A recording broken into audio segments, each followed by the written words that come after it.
You know, there are American heroes who don't like this idea.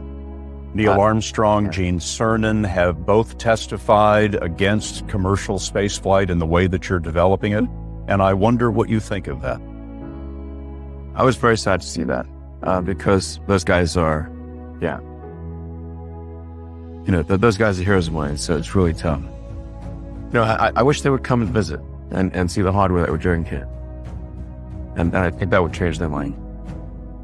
They inspired you to do this, didn't they? Yes. And to see them casting stones in your direction. It's difficult. Did you expect them to cheer you on? So they're hoping they would. What are you trying to prove to them? What I'm trying to do is to make a significant difference in spaceflight and help make spaceflight accessible to almost anyone. One of the most difficult choices I've ever faced in life was in 2008.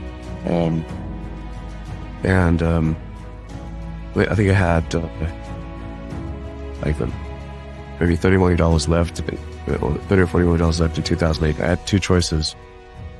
I could put it all into one company, and then the other company would definitely die, or split it between the two companies. But if I split it between two companies, then both might die.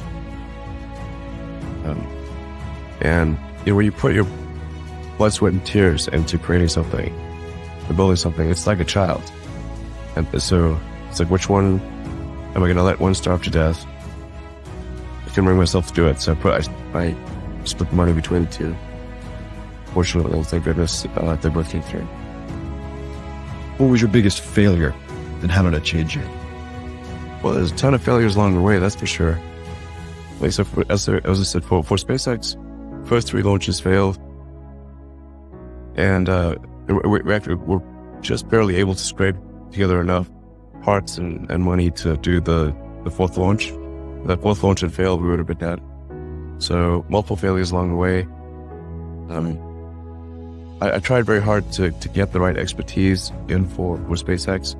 I tried hard to find a great chief engineer for the rocket, but the good chief engineers wouldn't join, and the bad ones, well, there was no point in hiring them. So I ended up being chief engineer of the rocket.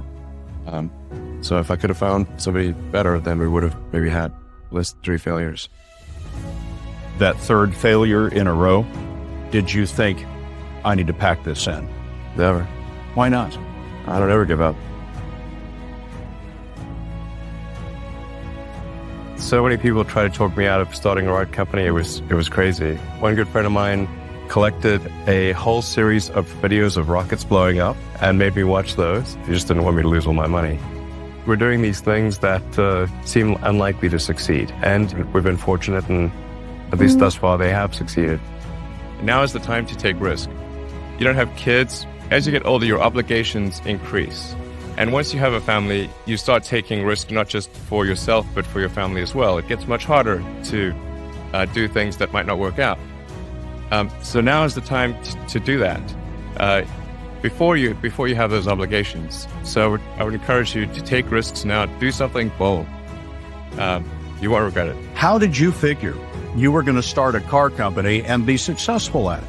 Well, I didn't really think Tesla would be successful. I thought we would most likely fail. But I thought that we at least could address the false perception that people had that an electric car had to be ugly and slow and boring like a golf cart. But you say you didn't expect the company to be successful, and then why try? If something's important enough, you should try, even if the probable outcome is failure.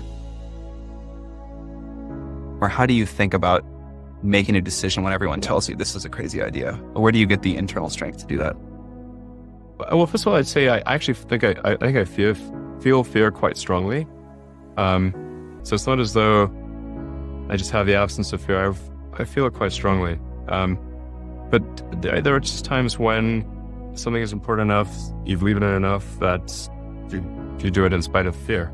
I think about what technology solution is necessary in order to achieve the particular goal, and then try to make as much progress in that direction as possible. I think being a multi-planet species and being out there among the stars is important for the long-term survival of humanity.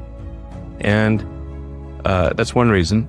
But then the part that I find personally most motivating is that it creates a sense of adventure, and it makes people excited about the future. If you consider two futures, one where we are forever confined to Earth until eventually something terrible happens, or another future where we are out there on many planets, maybe even going beyond the solar system, I think that second version is incredibly exciting and inspiring, and there need to be reasons to get up in the morning. You know, life can't just be about solving problems. Otherwise, what's the point? There's got to be things that people find inspiring and make life worth living. When my brother and I were starting our first company, instead of getting an apartment, we just rented a small office and we slept on the couch. And we showered at the YMCA, and we're so hard up we had one computer, so the website was up during the day, and I was coding at night, 7 days a week, all the time. And I sort of briefly had a girlfriend in that period, and in order to be with me, she had to sleep in the office. So work hard, like every waking hour. That's the thing I would say. Particularly if you're starting a company, whatever area that you get into, given that even if you're the best, there's always a chance of failure. So I think it's important that you really like whatever you're doing. If you don't like it, life is too short. If you like what you're doing, you think about it even when you're not working. I mean, it's something that your mind is drawn to. And if you don't like it, you just really can't make it work, I think.